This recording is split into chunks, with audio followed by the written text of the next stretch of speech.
Bueno, esta mañana escuché y observé algunas de las ponencias, algunas de forma completa, otras no. Llegué a varias conclusiones. Primero, que soy viejo, lo cual, de alguna manera, el espejo me lo dice todos los días. Y no solo el espejo. Que me tengo que cuidar de mis 6 nietos, porque ellos son los aviones que me van a pasar caminando por encima. Que, como docente, me equivoqué porque no conduje a alumnos. O sea que, después de eso, me fui a tomar un café y tenía 3 opciones.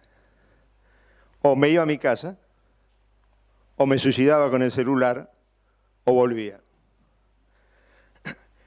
Volví y no traje nada preparado ni antes ni ahora, porque yo considero, como decía Platón, que de las cosas importantes se habla, se dialoga y en comunidad. Eso se decía hace 2500 años atrás, creo que sigue teniendo vigencia, más allá de que Foucault por ahí se queja y dice que el que no escribe no quiere que sea su discurso objeto de cuestionamiento. Me quedo con Platón.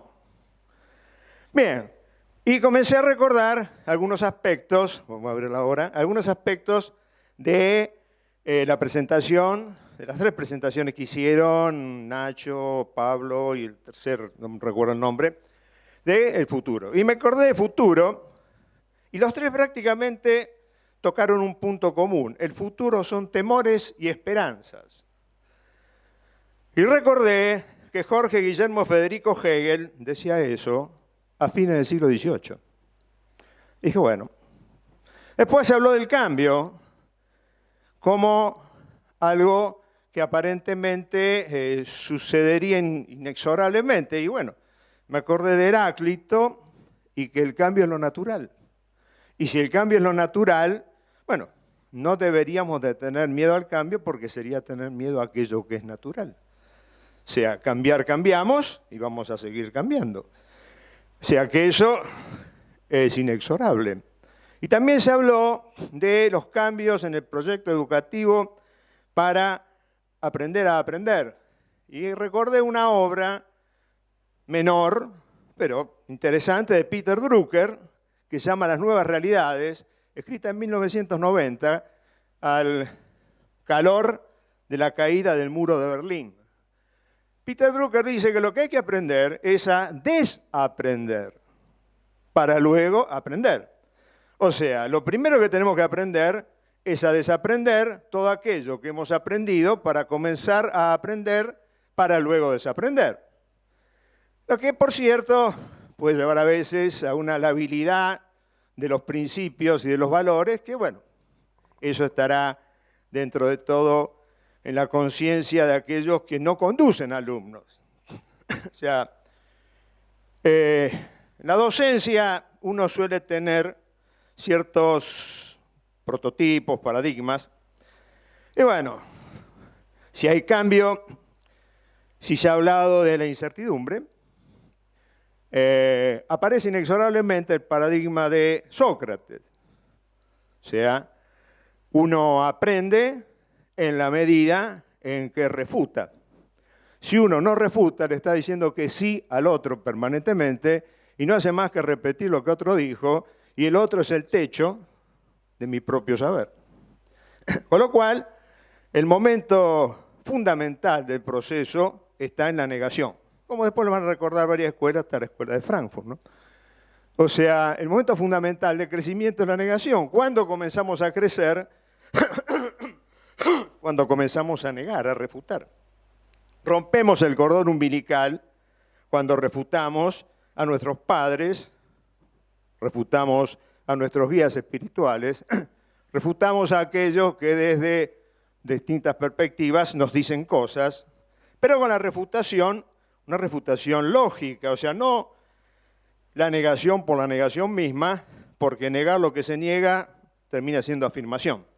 Con lo cual está esa pseudo-refutación de contestatario, digamos, sin sentido, que lo único que hace es terminar reafirmando aquello que quiere contrarrestar. Sino la refutación en función de la argumentación.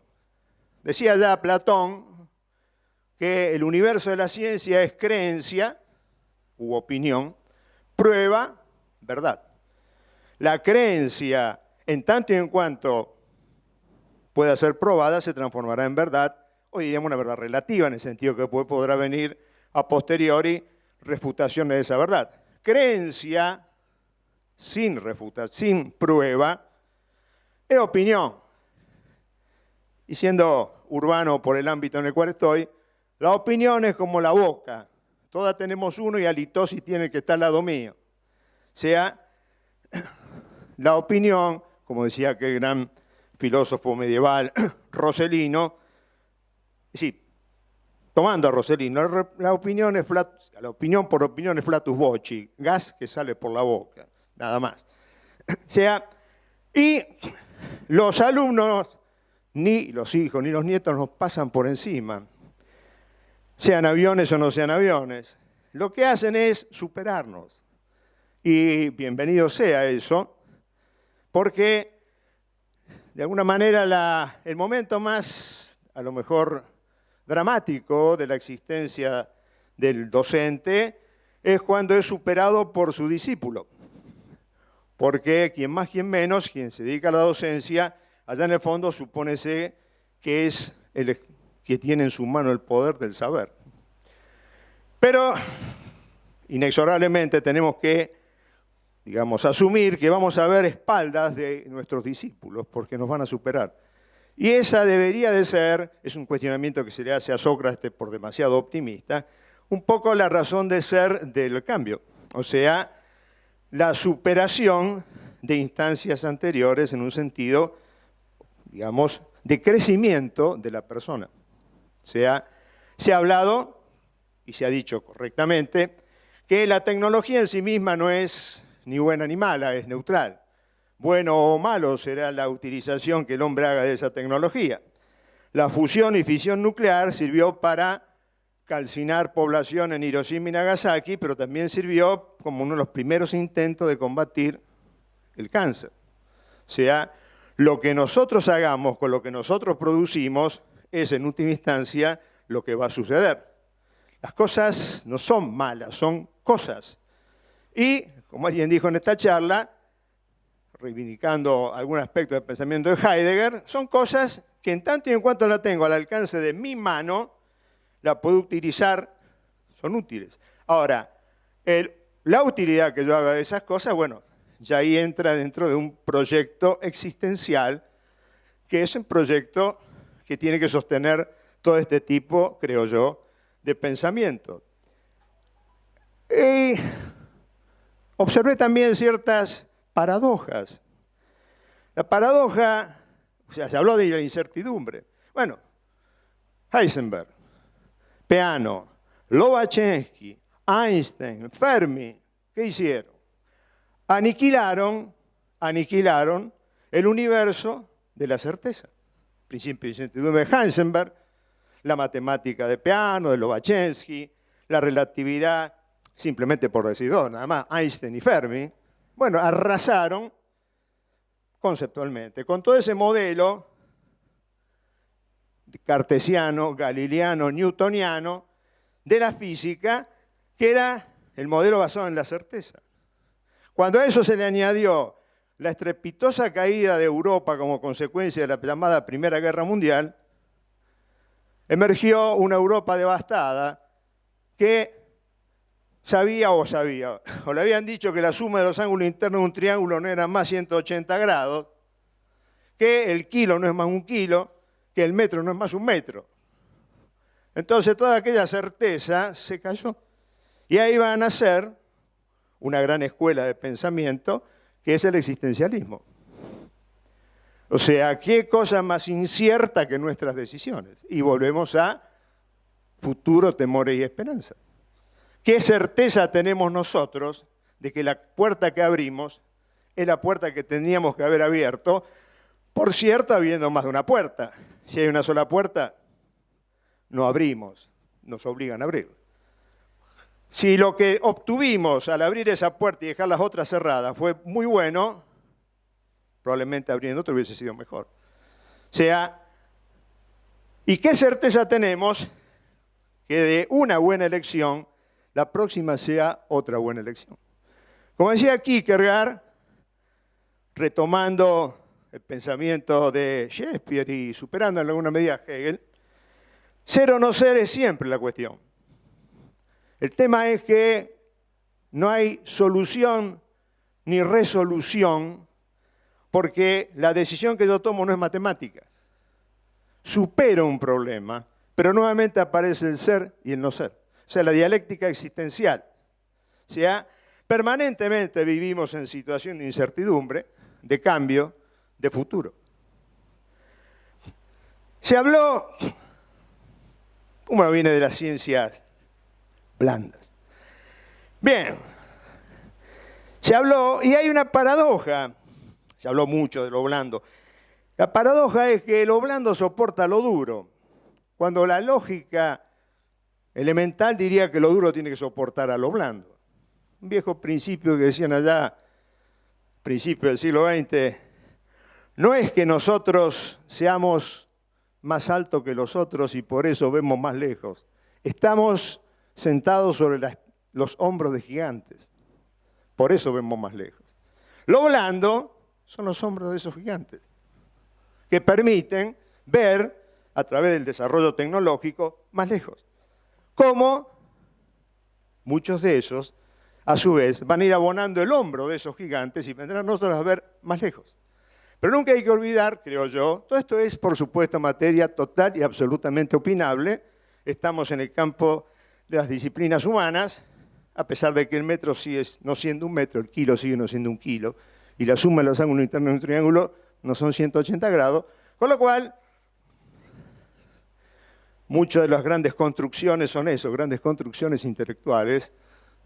De ahí a que eso sea la realidad, hay un universo. Entonces, dije, ¿a qué venía a hablar yo? ¿De qué iba a hablar yo en este universo? Había pensado en la vocación y la profesión, porque hay una tensión dialéctica entre vocación y profesión. O sea, se suele considerar la vocación como un aspecto estático, un momento estático, algo que traemos, algo que el Espíritu Santo o la vida anterior o quién sabe qué cosa he puesto en nosotros. Y se lo suele anteponer a la profesión como una especie de búsqueda generada por lo oneroso. Creo yo que hay una tensión dialéctica, y toda tensión dialéctica, insisto, va en vías o se supera a través de un proceso de conciliación. Probablemente haya vocación y haya vocación en la profesión y profesión en la vocación. Yo a los 26 años fracasaba estrepitosamente o exitosamente, como decía aquel viejo cómico, en mi actividad privada, y a través de amigos de los amigos, me consiguieron unas horas de cátedra en el Superior de Comercio y en la Facultad de Ciencias Económicas. Si a mí me hubiesen dicho a los 25 años que yo iba a estar 42 años de mi vida ejerciendo la docencia, hubiese dicho, estás tan loco, ¿de qué habla, viejo? Si no es lo mío. Bueno, lo transformé en lo mío, por varios motivos. Entre ellos, los 4 motivos que se habló de hace un ratito, o sea, mis 2 hijos y mis 2 hijas, o sea, se fue ganando espacio en mi vida la docencia como profesión. Por eso he sostenido siempre, o he estado siempre a favor de en aquella discusión de CETERA, he estado a favor de la sigla CETERA, no de la organización CETERA. Allá en la década del 60 hubo una gran discusión, ¿por qué CETERA? La T era el objeto de la discusión. La T era trabajo, o trabajador. La E y la era de la educación. ¿Cómo concebir a la educación como un trabajo? Si la educación no era un trabajo. Si la educación era vocación, etcétera, etcétera, etcétera. Si los maestros son los formadores. Si por formador vamos a considerar la matriz, y el maestro puede ser cualquier cosa, debe ser cualquier cosa excepto un formador. Porque si el maestro es el formador, lo que está sacando son alumnos en base a su matriz. Como decían, algunos lo recordaron, no, las viejas maestras o maestros, hagan fila, quiero ver solo una cabeza. Y la única cabeza que quiero ver es mi cabeza. representada en todos y cada uno de aquellos que son mis alumnos. Yo soy el formador, ellos tienen que salir como yo. O sea, nosotros, los docentes, creo, no formamos nada. Es más, el día que somos conscientes que estamos formando, tenemos que abandonar la docencia. Porque ahí estamos deformando, porque estamos considerando nosotros como el modelo.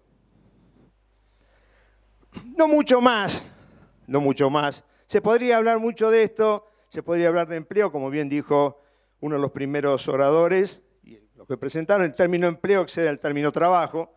El término trabajo a lo mejor es más técnico. Todos sabemos que desde cierto punto de vista el trabajo nunca va a faltar. Lo que sí se va a lograr es que eliminar el desempleo. En poco tiempo se va a eliminar el desempleo porque va a desaparecer del lenguaje la palabra empleo. Entonces, al desaparecer del lenguaje la palabra empleo, va a desaparecer el empleo y va a desaparecer en consecuencia el desempleo.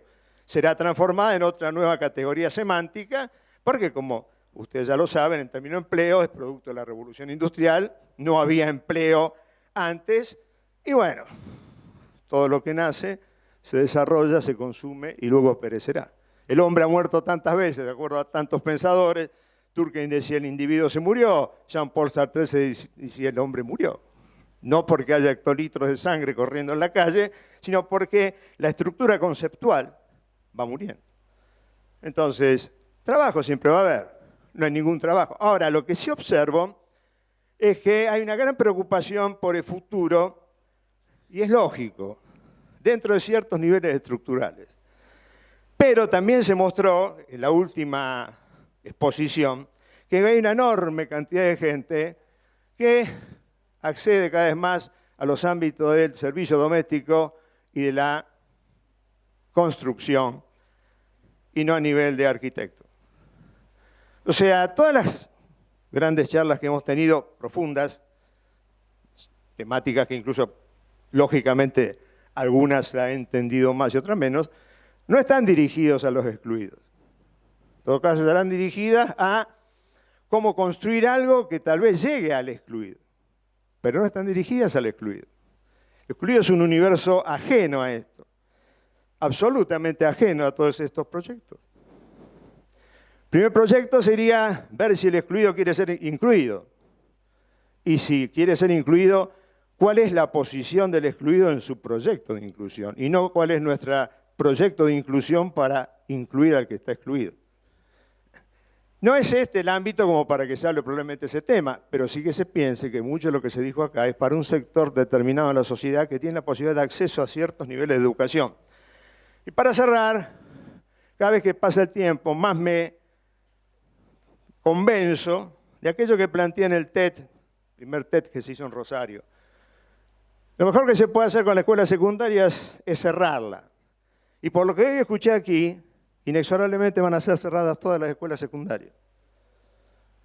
Todas van a ser cerradas. Porque todos lo sabemos, la escuela secundaria es un agujero negro que toma la mente cuasi virginal de un chico de 12 años y durante 5 años, la mayoría, excepto las escuelas que han ido ustedes, que son las mejores que hay, pero el resto